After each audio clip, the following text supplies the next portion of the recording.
Today's theme is very simple, scary stories. But before I get into today's stories, if you're a fan of the strange, dark, and mysterious delivered in story format, then you've come to the right channel because that's all we do, and we upload 3, 4, even 5 times every week. So if that's of interest to you, please eat all of the like button's Oreos except for one and put it back in the pantry, and then also crumple all of their potato chips.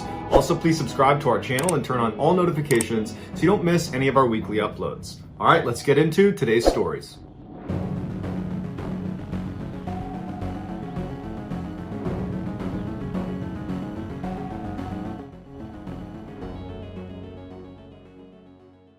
In 2010, an avid caver named Jeff decided to go to Madagascar to explore a natural cave shaft he had discovered years earlier. He arrived in country, he got a rental car, and he hired a guide to take him out to the area where he knew this cave was going to be. When he got out to that area, he used his notebook where he had taken notes the last time he was here, and he used that to find the opening to the cave. He paid the guide to stick around at the car while he went down and explored this cave. He assured him it was not going to be for a very long time. The shaft was approximately 50 meters deep and 1 meter across, so it's pretty narrow, and the first 20 meters of the descent are on a bit of an angle, and then the final 30 meters are down at a straight vertical drop. At the bottom of this cave was this opening where you could actually stand up and walk around, but there were no other tunnels to explore at the bottom, so you would just go down, touch the bottom, and go back up. The visibility inside of the shaft was limited because all you had was the light that was coming in, and because of how narrow the opening was, Jeff's body would obscure a lot of the sunlight coming in. So once Jeff got a few meters down into the tunnel, he would rely on his headlamp.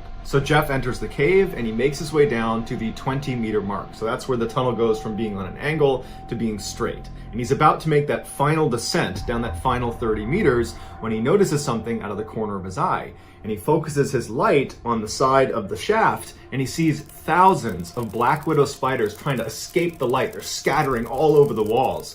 And he looks around him and he realizes from his position down on the vertical section of the shaft is covered in black widow spiders. As much as Jeff wanted to stop right there and go right back up to the surface, he couldn't. In order to go back up this line that he was rappelling down on, he needed technical gear. And his technical gear was packed in his backpack, and it would just be totally unsafe trying to fish it out of his bag. And so he would have to descend the final 30 meters to the bottom, then take his pack off, get the gear out, and go back up. So Jeff took a deep breath, and he began his slow, awful descent into this cave filled with spiders. And periodically, as he would bump into the wall, he'd hear them scatter all over the walls, and then he saw them climbing on his sleeves, and he'd have to brush them off his sleeves. He saw them on the rope, he's trying to brush them off. He finally gets to the bottom, and he can hear the spiders on the wall just crawling all over the place. He takes his bag off, and it's covered in spiders. He opens it up, spiders crawl out of his bag.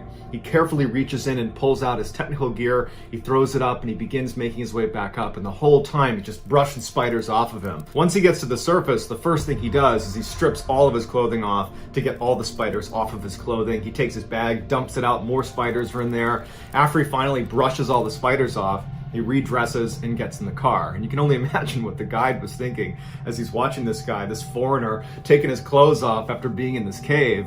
But luckily, he doesn't get bit. He gets in the car with the guide and they start heading back towards the city. As they're driving, he takes his notebook out and he scratches off the title he had given this cave from the last time he was here, which was the Crooked Tube. He scratches that out, and on top of it, he writes, "The Entrance to Hell." In 2006, a 14-year-old boy named Evan lived on a farm in North Carolina. This was not a typical farm with animals and crops. It was a pine tree harvestry. Pine needles are a big landscaping commodity, and Evan and his family made their living baling pine straw every year. As such, their main living house on the farm was situated right in the middle of 550 acres of perfectly lined up pine trees. They did not have any neighbors nearby, and there was only one road that led into the property, which from the main house, they could look out and basically see through the rows of trees all the way to the beginning of this road, which meant any visitors were really easy to spot. The main house was built on a very slight hill, which meant one side of the house was effectively built on stilts to compensate for the angle. And on that side of the house, on the first floor, was the living room. So anyone who was in the living room looking out the window, they'd basically need to look at a downward angle to see the ground. It would actually seem like you were on the second floor, but really you're on the first floor. The window in the living room was very unique. It stretched almost the entire length of the room, so almost 50 20 feet across. And at night, you could see animals darting between the different trees because you could see down the rows. And so that was pretty creepy. And then just the fact that this window is so big, if you're in the living room at night, you just felt really exposed. So between the creepy animals running around and the level of exposure and vulnerability, people basically avoided the living room anytime they were in the house at night. That winter, Evan's cousin came to stay with him on his farm, and because the main house did not have any extra bedrooms, Evan and his cousin would have to sleep in the living room. There were 2 couches inside of the living room, one that was right underneath the 50-foot long window, and then another which was on the other side of the room against a wall that did not have a window.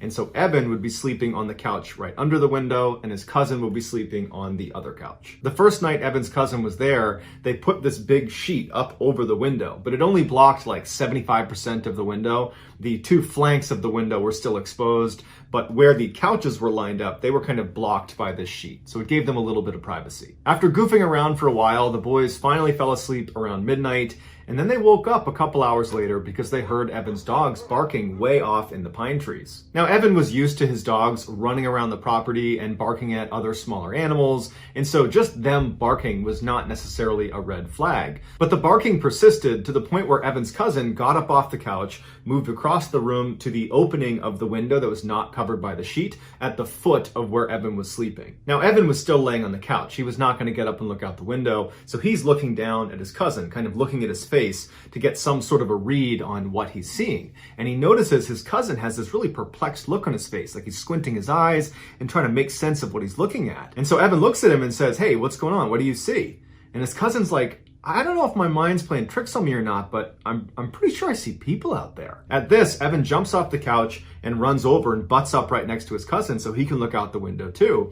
And he's scanning out amongst the rows of trees because there's just a mile of pine trees. And the first thing he notices is the moon is very bright that night. So there's good illumination, and there was a light snow covering on the ground, which really added to the illumination. He's looking out maybe 100 meters when he sees someone's leg extend from behind one of the pine trees as if they're stepping into the space between a pine tree column. And he's staring at it, and he can't believe he's even seeing anyone walking around this area because he didn't see anybody come in on the road, and they have no neighbors. And so he's looking, and then a body follows the leg. A person walks from one row to the next. This tall, dark figure just walks calm as can be between the 2 pine trees. And Evan just grabs his cousin, and he's like, "Did you just see that?" And his cousin's like, "Yeah, I saw that." And so they continue to look in the direction of where this person crossed the path. And after a couple of minutes, they see another leg now emerging, going the other way, back towards where that first person had come from. So the leg kind of extends into this gap, and then this tall figure walks across into the next row, except now,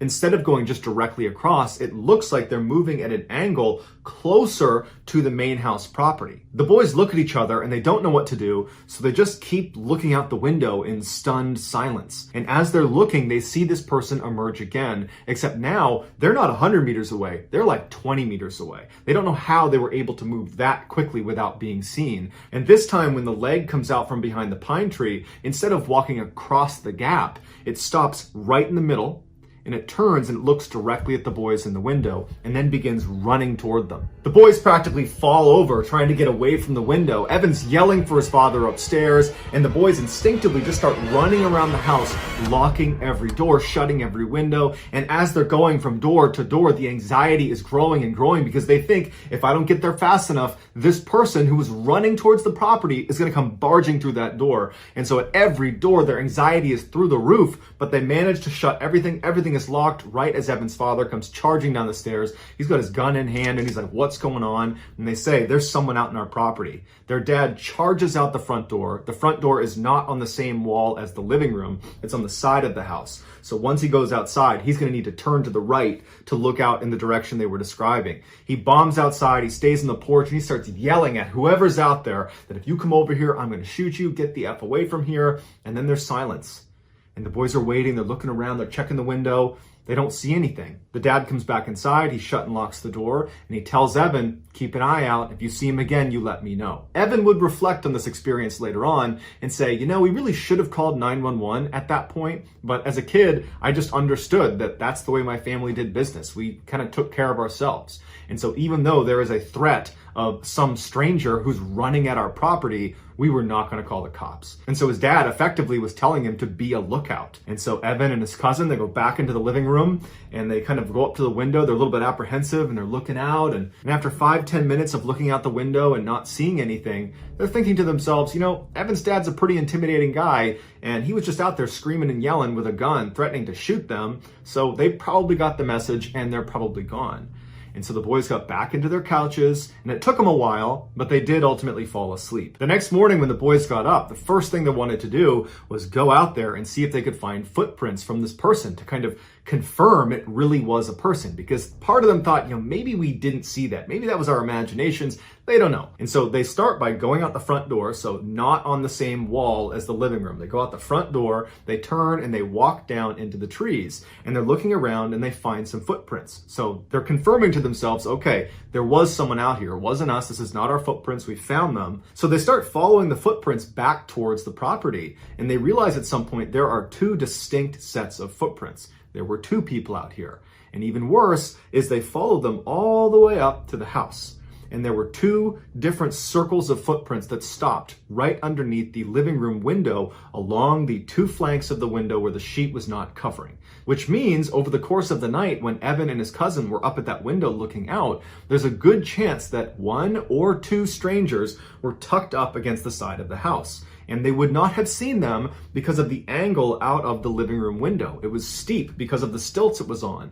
And so anybody that was tucked up along the side, they'd be in a blind spot. And then for sure, after Evan and his cousin got back into bed and were sleeping, there were two strangers who were right up against those windows, probably pulling themselves up to look inside. When Evan's father found these footprints, he immediately grabbed his gun and tried to follow them back into the woods to see where they came from, but unfortunately the snow cover wasn't complete, and at some point they lost the tracks and they never figured out who those two people were. Evan would say, following this event, his cousin refused to ever come back over his house for a sleepover. In October of 2005, a 21-year-old named Nathan was back home in Elk Grove, California, visiting his mother at her apartment for a couple of days. Her apartment was part of this really safe complex. It was gated. There's lots of lights and cameras. So anything that went bump in the night was just going to be, you know, your noisy neighbors or something. On the last night of Nathan's stay, he was laying in his bed in the guest room, listening to the hum of the street lamp that was outside and the crickets and the passing by of cars when he drifted off to sleep. At about 2 a.m., Nathan woke up, or so he thought. He couldn't move his body, he could only move his eyes, and even though he had never experienced sleep paralysis before, he instinctively understood this is probably that. He noticed the room was completely silent. There was no more crickets, no more hum of the light outside, no more traffic, just total silence. And then he started flashing his eyes around the room because he couldn't move his head or his body, and he started taking stock of the room. The bed he was in was positioned as far away from the door as he could in the back right corner. From where he was laying, if he looked to his right, in that corner was this big armoire, and then moving left from the armoire as he scanned the room, you'd come to the door, which is on the opposite side of where his bed was, and then if he kept scanning left, he would reach the foot of his bed, and just beyond the foot of his bed was a table and a chair. But because he was laying flat, he couldn't really look down and actually see the table and chair. And so with all of his strength, he managed to raise his head just enough that he had a line of sight to that section of his room, the only section he has not looked at yet. And he sees the table and chair, and he sees in the corner is this dark figure that's standing there looking at him. He's completely frozen with fear. His thought is, there's an intruder in the house. How did they get in here? What are they doing in here? And he managed to keep his head up just long enough to get a decent look at this dark figure, and he determined it was most likely a woman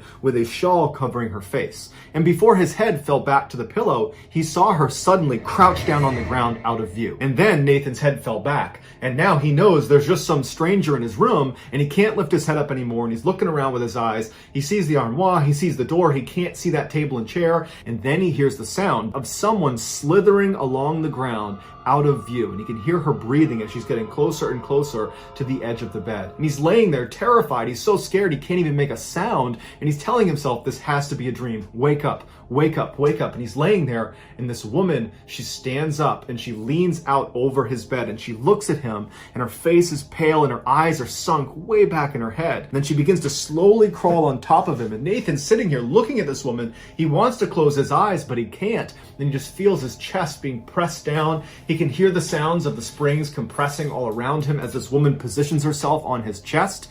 And then he finally manages to let out a scream, and then suddenly he's awake. The woman's gone. And he sits up and he's looking around. There's nobody in his room. The familiar hum of the light and the crickets and the traffic outside, they all return. And his mom comes running in the room and she's like, "Hey, are you okay? I heard screaming in here." And he said, "Oh, no, I had a bad dream. I'm fine now. I had a terrible dream, but I'm fine now." And his mom's like, "Okay, all right, you need anything?"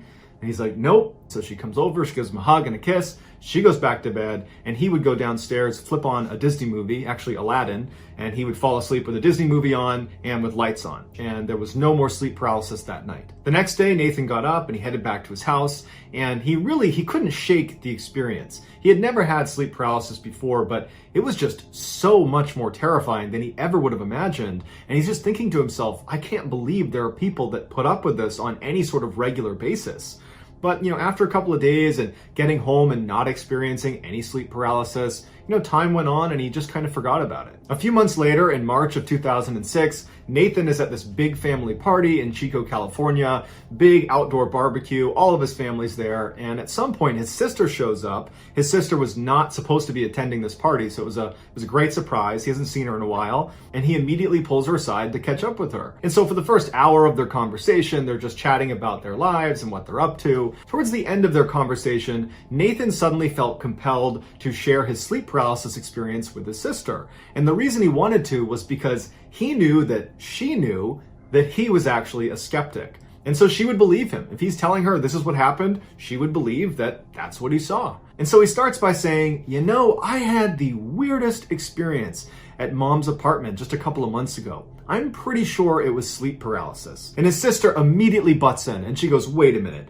I had sleep paralysis for the first time in my life 2 weeks ago at Mom's apartment. It was horrible. I was in the guest room and then I saw this woman and she was like standing on me. I thought I was gonna die. It was horrible." That's exactly what happened to me. I was laying in the guest room and I couldn't move, and then I saw a woman in the corner and she stood on my chest. They proceeded to go over all the details of each of their stories, and they discovered that they had had almost the exact same experience. And at the end of it, they wanted to have a rational explanation for how they both could just somehow have their only sleep paralysis experience in the same room in roughly the same timeline and experience the exact same events. They were trying to, come up with a rational explanation for that, but it was just too much of a coincidence. But ultimately, neither of them were really prepared to start discussing what else it could be. So they decided to just kind of laugh it off and say, "Man, that's pretty weird," and they moved on. After the party was over, Nathan would go back to his house and he would tell his wife about this crazy coincidence he and his sister had, and his wife would say, "Yeah, that's wild." But after that, Nathan just did not want to think about it or talk about it, and so he kind of just, pushed it out of his mental space and did forget about it. He moved on. 5 months later, in August of 2006, Nathan's mom would move out of that apartment building and she would move into a 2-story house still in Elk Grove, California. Shortly after she moved in, she asked Nathan if he would come spend a couple nights with her, and Nathan said sure. In order to better understand what happens to Nathan over the course of his stay at his mother's new house, you need to understand a basic layout of her house. So when you walk through her double doors, to your left is going to be a formal living room. In the center of the house is a hallway that shoots straight back to the kitchen. And then to your right when you walk in, there's a wall, and on that wall is the stairs leading up to the second floor. If you take those stairs to the second floor, you reach a landing where there's a window that looks back into the backyard, and immediately to your right, there is a single door, and that's the master bedroom where Nathan's mom would sleep. From the landing, if you turned left, there'd be another door that's a mirror image of the master bedroom door, and this door is the guest room. That's where Nathan was gonna stay. And then to the left of the guest room was a hall that went to the front of the house, but that's irrelevant to the story. If you went inside the guest room, the bed was located in the back right corner, so the same layout as the guest room in the apartment building, where the person laying in the bed, so Nathan, his feet would be closest to the door. And from Nathan's perspective in the bed, the only other piece of furniture in this new house guest room was a table that was, from his perspective, on the right-hand wall, centered on the wall, and on the table was a TV. So that's the only things in the room. The first night Nathan was at this new house was totally uneventful.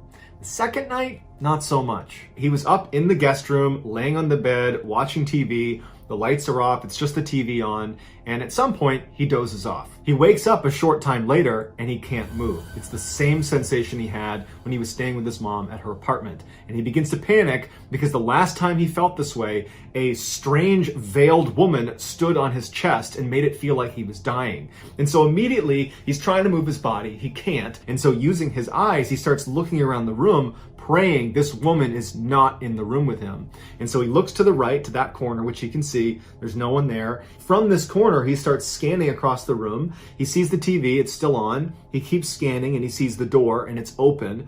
And then he scans and he's able to just barely make out the space at the foot of the bed. He can actually see to the corner, and this woman, she's not in here. And so initially, he feels incredibly relieved that she's not in the room with him. But then he finds himself focusing on the open door into the dark hallway. And he's thinking to himself, please, please do not come walking through that door. And so he stares at the open door, just hoping he breaks out of the sleep paralysis when he notices something about the TV. It's flickering. And so he averts his gaze to the TV and he realizes what he's looking at on TV does not look familiar. It does not look like a TV show. It looks like CCTV camera footage, like it looks like a security camera footage. And he realizes the footage he's looking at is the inside of his mother's kitchen downstairs. He recognized the way it was laid out. That's his mother's house. That's downstairs. And he's staring at the footage thinking, why is this footage playing on the TV? And I don't think there's a camera down there. When he notices on the camera, the woman with the veil walks into the middle of the frame. And she looks up at the camera right as the camera turns off. And then the room is completely dark. There's no more ambient light in the room. The hallway is dark. And he's left paralyzed knowing this woman is downstairs in the kitchen. And as he's laying there, he hears her start running through the house. And it sounds like an animal is barreling into things as she's running through the bottom floor, and she stops at the foot of the stairs. And he's thinking to himself, I know where she's going. She's coming up to my room. And so as he's laying there, he feels his heart racing and he's staring at the open door. He knows she's going to come flying up those stairs and she's going to come through that door. And instead of running up the stairs, he hears her take one step, two-step. And as she's making her way up the stairs, he's just thinking, please break out of this trance, stop this paralysis, wake up, wake up. And then he sees her head emerge and she turns to look at him from the stairs into the room. And once she sees it's him, she bolts around and starts charging into the room on all fours like an animal. At this point, Nathan lets out a primal scream. He is scared for his life as this woman is charging towards him and she stops dead in her tracks right in the middle of the room. She looks at him, turns around, and crashes out of the room, charges downstairs, and then it's silent. As soon as she was downstairs, Nathan could sit up. Except it did not feel like the first time he had sleep paralysis at his mom's apartment when he sat up and he had the sensation of relief. You've woken up. You were asleep before. Now you're awake. This time, it was like he was always awake, but now he can sit up. He did not have a sense of relief. In fact, he was worried she was still in the house. And as he's sitting up in bed, his mother comes running into the room. She looks disheveled. She's half asleep. And she's like, was that you? Were you running around the house? I could have sworn I heard someone running around the house. Was that you? Nathan's looking at her and he can't even process what he's been through, whether that was real, whether it was a dream. And he's trying to find the words to describe to his mom the dream he had, but like he can't process what's happening. And he just says, Mom, we have to check the house. We have to make sure no one's in the house. And so the two of them flip on every light upstairs. They're not even talking. At this point, it's survival mode. They turn on all the lights upstairs, and Nathan leads the way down, and they're flicking on all the lights, and they manage to search the whole house, and there's no sign of a break-in. There's no one in their house. After the coast was clear, and they felt like they were not in immediate danger, they went into the kitchen to kind of talk about what just happened. And so Nathan's like, okay, Mom, I just got to tell you everything that I'm thinking right now. I can't really process what just happened. I think it was a bad dream, but I'm starting to think that it could be something else, or I'm just losing my mind. So a few months ago, I was sleeping in your guest room in your apartment, and I had an experience that I'm almost positive was sleep paralysis. You know, I was laying there, I couldn't move, and this figure was in the room, and they were standing on me. It was terrifying, but it sounded an awful lot like sleep paralysis. But then a couple months after that, I talked to my sister and I told her about it. And she told me that very recently, right before you moved into this house, actually, she was in that room and she also had basically the exact same experience. She had never had sleep paralysis before. I had never had sleep paralysis before. So we've basically had the exact same horrifying experience in the same room around the same time. And then just now, tonight, I had another sleep paralysis experience with the same woman who's running around the house, and you just said you heard her running around the house. His mom looked really concerned, but she wasn't shocked. She says to Nathan, I have seen this woman. I saw her in my apartment way long time ago, but I remember what you're describing. That's the experience I had. This woman, showed up in the room and she stood on me. And it scared the heck out of me, but I didn't tell anyone because I thought it was sleep paralysis. And so Nathan and his mom proceeded to spend the next several hours just talking through what this could be. How could they, all three of them, him, his mom, and his sister, how could all of them have had the exact same experience? And how could tonight, when Nathan had this experience, how could his mom have heard those footsteps if that was indeed sleep paralysis? Because it wasn't Nathan, he was in the bedroom. And it wasn't his mom, she was in her bedroom. And she didn't have any pets, so who could it be? Nathan says he and his family are still totally rattled by this experience, and they don't have an answer. And this is a family of skeptics, so they're not looking for a reason to call this paranormal. They simply don't have the answers. Nathan has said that he, his mom, and his sister have not had any further experiences with the woman in black ever since that last experience Nathan had, and they're just hoping it stays that way. So that's gonna do it, guys. If you found the secret in today's episode, let us know in the comments what it is and where you found it. Give us the timestamp. And if you're the first person to do that, we will pin you at the top of the comments section. If you enjoyed today's video and you haven't done this already, please eat all of the like button's Oreos except for one, and then put the box back in the pantry, and then also crumple all of their potato chips. Also, please subscribe to our channel and turn on all notifications so you don't miss any of our weekly 3, 4, even 5 video uploads. If you want to get in touch with me, you can direct message me on Instagram or on Twitter, where my username is the same. It's JohnBallin416. I also have a ton of content over on TikTok where my username is Mr. Ballin. If you have a story suggestion, and in fact, today's top story was a user suggestion, please submit it to our subreddit just called Mr. Ballin. It's linked in the description below. So whether I see you on Twitter, Instagram, TikTok, Reddit, YouTube, or some combination, just know that I really appreciate your support. And until next time, that's going to do it. See ya.